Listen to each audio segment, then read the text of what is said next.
Beralih ke informasi lain, pemirsa, awal tahun 2023 penjualan ikan mas koki ini meningkat drastis. Bahkan penjual ikan mas koki di Pasar Burung Palembang kehabisan karena tingginya peminat. Awal tahun 2023 menjadi berkah tersendiri bagi peternak ikan hias mas koki di Kota Palembang. Mengingat permintaan pasar cenderung meningkat hingga 70% sejak akhir tahun 2022 lalu. Zulkarnain, pedagang ikan mas koki di Pasar Burung Palembang, mengatakan banyaknya warga yang mengurangi beraktivitas di luar ruangan saat ini memunculkan tren baru untuk mengisi waktu luang. Salah satu di antaranya yakni hobi memelihara ornamental fish freshwater dengan memelihara ikan mas koki.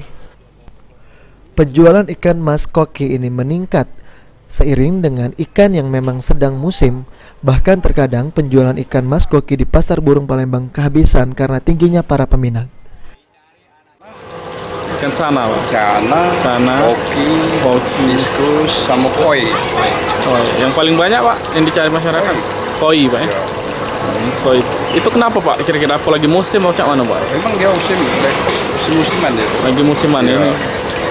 Oke, ini untuk harganya sendiri berapa, Pak, ikan koi ini, Pak? Macam-macam.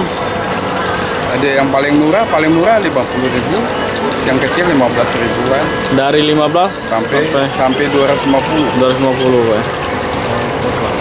Mbak, ini yang belinya sendiri apakah banyak anak kecil atau enggak, dari kalangan bawah sampai ke atas gitu. Cara merawat ikan. Pangsa pasar ikan mas koki pun tidak hanya mencakup seantero Palembang, tetapi tak jarang Rian harus memenuhi permintaan pasar internasional yang kebanyakan berasal dari negara-negara di benua Asia.